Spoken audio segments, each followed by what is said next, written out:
ஒரு ஊரில் ஒரு வீடு எரிகிறது.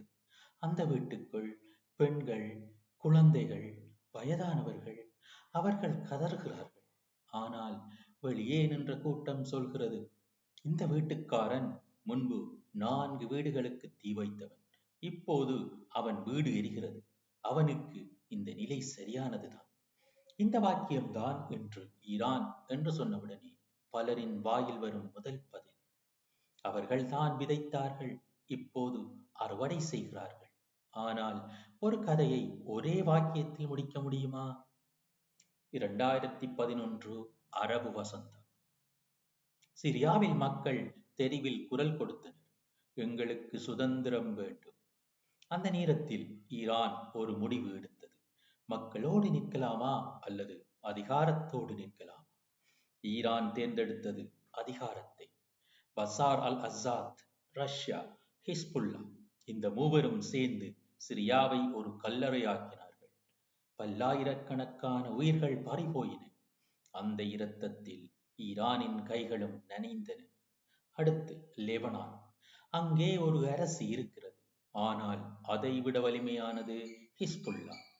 அதை உருவாக்கியது யார்? வளர்த்தது யார்? ஈரான் தான். ஒரு நாட்டுக்குள் இன்னொரு நிழல் நாடு. ஈராக்கில் சதாம் வீழ்ந்த பிறகு ஒரு வெற்றிடம் உருவானது. அமெரிக்கா மட்டுமல்ல, ஈரானும் அந்த வெற்றிடத்தில் நுழைந்தது. சியா ஆயுத குழுக்கள், ஹஸ்த் அல் சாஃபி.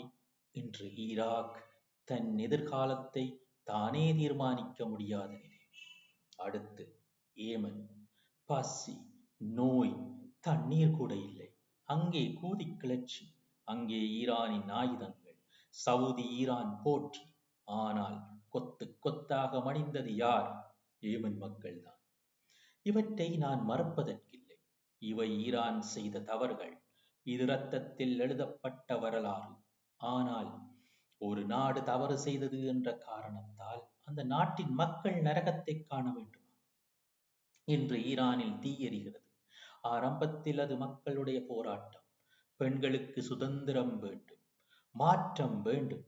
ஆனால் இன்று அந்த குரலுக்கு பின்னால் யார் இருக்கிறார்கள்? யார் அதை ஊதுகிறார்கள்? அமெரிக்கா, மேற்கத்திய ஊடகங்கள், பொருளாதார தடைகள், மனோவியல் போர். இது ஒரு மதப்போர் அல்ல, இது புவிசார் அரசியல் போர், அதாவது ஜியோபாலிட்டிக்ஸ். ஈரானில் ஆட்சி மாற்றம் வேண்டும். இந்த வாக்கியம் பலருக்கு எளிமையாக தோன்றும். ஆனால் நம் வரலாறு சொல்லும். லிபியா, ஈராக், ஆப்கானிஸ்தான், அங்கே ஆட்சி மாறிய போது மக்களுக்கு சுதந்திரம் வந்ததா? இல்லை. வந்தது குழப்பம், வன்முறை, சிதைவு. அமெரிக்கா கொண்டு வரும் மாற்றம் ஒருபோதும் மக்களுக்கான மாற்றம் அல்ல. அது அவர்களின் பாதுகாப்புக்கான, நலனுக்கான மாற்றம். இப்போது கேள்வி, ஈரான் வீழ்ந்தால் வெற்றி பெறப் போவது யார்? ஈரானிய மக்களா? இல்லை. பாலஸ்தீனமா? இல்லை. மத்திய கிழக்கு மக்களா? இல்லவே இல்லை. இல்லையெனில் யார் வெற்றி பெறப் போவது? மேற்கத்திய வல்லரசுகள், அவர்களின் எண்ணெய் நிறுவனங்கள், அவர்களின் அரசியல் செல்வாக்கு.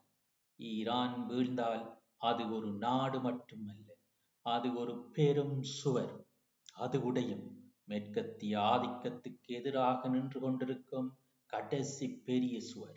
அந்த சுவர் உடைந்தால் அந்த தீ எல்லோரையும் எரிக்கும். இப்போது உலகம் ஒரு புதுமையான நிலையில்தான் உள்ளது. ஒரு பக்கம் மேற்கு வல்லரசுகள், மற்றொரு பக்கம் கிழக்கின் வலிமையாளர்கள். இரண்டு பகுதியினரும் தங்கள் நலனுக்காக நாடுகளை பயன்படுத்துகின்றனர். ஈரான், ரஷ்யா, சீனா இவர்கள் ஒரு அச்சுப்படமாக மாறியுள்ளனர். அந்த அச்சுப்படம் முற்றிலும் கருப்பு வெள்ளையாக இல்லை. அதில் சாயல் இருக்கிறது, நிழலும் ஒளியும் இருக்கிறது. அந்த சாயலை புரிந்து கொள்ளாமலே அவர்கள் தீயவர்கள் என்று சொல்வது எளிது. ஆனால் உண்மை அதைவிட சிக்கலானது. ஈரானின் கடந்த கால பாவங்களை விமர்சிப்போம், அது அவசியம். ஆனால் இன்று எரியும் தீ யாரால் ஊதப்படுகிறது?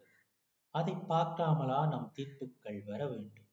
ஒரு வீட்டின் முன் தீப்பிடித்திருக்கிறது.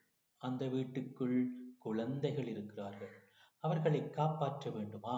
அல்லது அவர்கள் விதைத்ததைத்தான் அறுவடை செய்கிறார்கள் என்று சொல்லி திரும்பி நடக்கலாமா? அந்த கேள்வியோடு நான் இங்கே நிறுத்துகிறேன். அரசியலில் எளிய பதில்கள் இல்லை, ஆனால் சிந்திக்க வேண்டிய கேள்விகள் இருக்கின்றன. நன்றி.